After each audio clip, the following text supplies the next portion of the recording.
کبھی یہ سوچا ہے کہ ایک قدیم متن ایک معاشرے کو جنگ اور امن کی ان پیچیدگیوں سے کیسے گزار سکتا ہے؟ تو آج ہم قرآن کے 8ویں باب یعنی سورۃ الانفال کی گہرائی میں اتریں گے، اس کی طاقتور کہانی کو سمجھیں گے اور دیکھیں گے کہ یہ کیسے رہنمائی کرتی ہے۔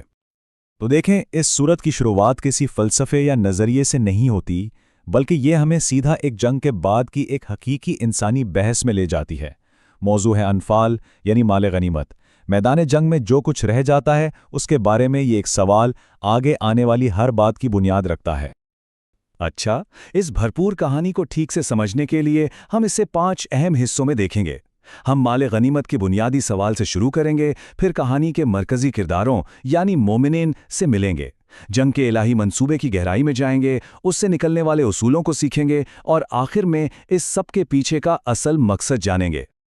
تو آئیے پہلے اسے سے شروع کرتے ہیں۔ مال غنیمت کے سوال کو صرف ایک جھگڑا نہ سمجھیں، بلکہ یہ وہ چابی ہے جس سے اس پورے باب کے گہرے اسباق کا دروازہ کھلتا ہے۔ اور یہ سمجھنا بہت ضروری ہے کہ یہ کوئی فرضی بحث نہیں ہے۔ سورۃ الانفال کی جڑیں ایک حقیقی زندگی بدل دینے والے واقعے یعنی جنگ بدر میں ہیں۔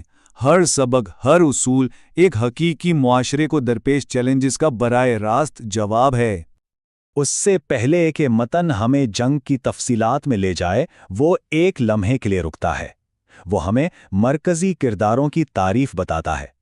آخر یہ سچے مومنین کون ہیں جن پر یہ پوری کہانی مرکوز ہے؟ متن ایک بالکل واضح تصویر پیش کرتا ہے۔ ان صفات کو ذرا غور سے دیکھیں۔ یہاں بات جسمانی طاقت یا دولت کی نہیں ہو رہی، یہ باطنی کردار کی ایک تصویر ہے۔ اللہ کے ذکر سے لرزتے دل سے لے کر سخاوت تک متن ایک اخلاقی اور روحانی معیار قائم کرتا ہے۔ یہی وہ خصوصیات ہیں جو آنے والی آزمائشوں میں معاشرے کو قائم رکھیں گی۔ اور یہ ہمیں جنگ سے عین پہلے کے اس فیصلہ کن لمحے کی طرف لے جاتا ہے۔ یہ صرف فوجی حکمت عملی سے بڑھ کر تھا، یہ ایک ایسا دورہ تھا جہاں انسانی خواہش الہی مرضی سے ٹکراتی تھی، اور یہی ایمان کی اصل آزمائش تھی۔ یہاں متن ایک بنیادی کشمکش کو سامنے لاتا ہے۔ ایک طرف انسانی فطرت ہے جو آسان راستہ چاہتی ہے، یعنی غیر مسلح قافلے کا سامنا کرنا۔ دوسری طرف الہی منصوبہ تھا، ایک فیصلہ کن مقابلہ جس کا مقصد سچائی کو سب کے سامنے واضح کرنا تھا۔ اس پورے بیانیے کا ایک مرکزی خیال یہ ہے کہ فتح صرف انسانی کوششوں سے حاصل نہیں ہوئی۔ متن بار بار اس بات پر زور دیتا ہے کہ نتیجے میں ایک اعلیٰ طاقت کا کردار تھا۔ متن خدائی مدد کے ایک سلسلے کو بیان کرتا ہے۔ ذرا تصور کریں، مومنین پر پرسکون کی نیند طاری ہو رہی ہے۔ بارش نہ صرف انہیں پاک کر رہی ہے بلکہ ان کے قدموں تلے ریت کو بھی مضبوط کر رہی ہے۔ ہزاروں فرشتے ان کی غیبی مدد کر رہے ہیں، اور آخرکار ان کے مخالفین کے دلوں میں خوف ڈال دیا گیا ہے۔ اور شاید یہ ایک آیت اس پورے موضوع کے دل کو سمیٹ لیتی ہے۔ یہ فیصلہ کن اعمال یعنی قتل کرنے اور پھینکنے کا اختیار انسان سے خدا کی طرف منتقل کر دیتی ہے۔ یہ حاکمیت اور واقعات پر حتمی کنٹرول کا ایک بہت طاقتور بیان ہے۔ جب جنگ کا غبار بیٹھ جاتا ہے تو بیانیہ اس بات سے ہٹ کر کہ کیا ہوا، اس بات کی طرف بڑھتا ہے کہ کیا سیکھنا چاہیے۔ یہ جنگ قوانین اور معاشرتی اصولوں کی بنیاد بن جاتی ہے جو میدان جنگ سے کہیں آگے تک جاتے ہیں۔ تو اس افراتفری سے بالکل واضح اصول ابھرتے ہیں۔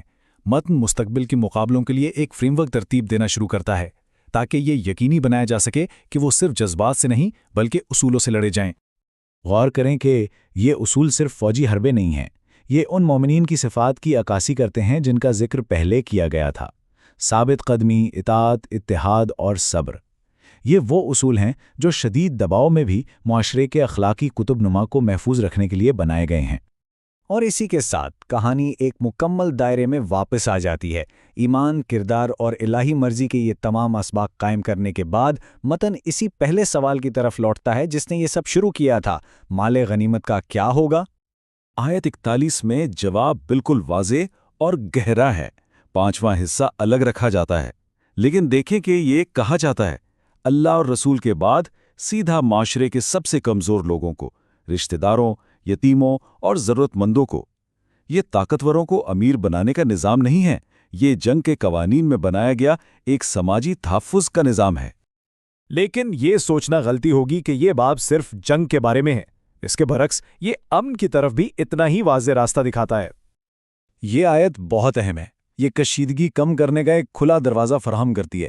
اگر مخالف امن کی طرف جھکاؤ دکھائے تو حکم یہ ہے کہ اس جھکاؤ کا جواب دیا جائے اور خدا پر بھروسہ کیا جائے۔ یہ ایک متوازن نقطہ نظر ہے جو تنازع کے نہ ختم ہونے والے چکر میں پھنسنے سے بچاتا ہے۔ یہ ہمیں اپنے آخری حصے کی طرف لے آتا ہے جو اس سب کے پیچھے کی وجہ کو جوڑتا ہے۔ اس پوری آزمائش کا حتمی مقصد کیا تھا؟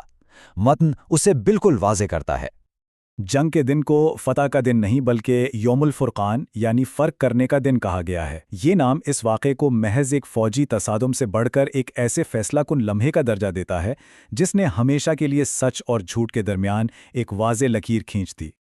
تو حتمی سبق کیا ہے؟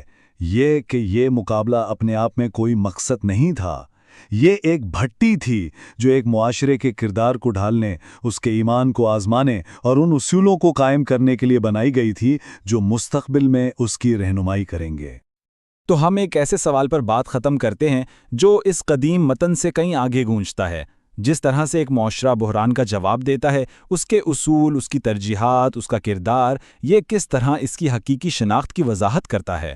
سورۃ الانفال ایک گہرا مطالعہ ہے جو ہمیں اس لازوال سوال پر غور کرنے کی دعوت دیتا ہے۔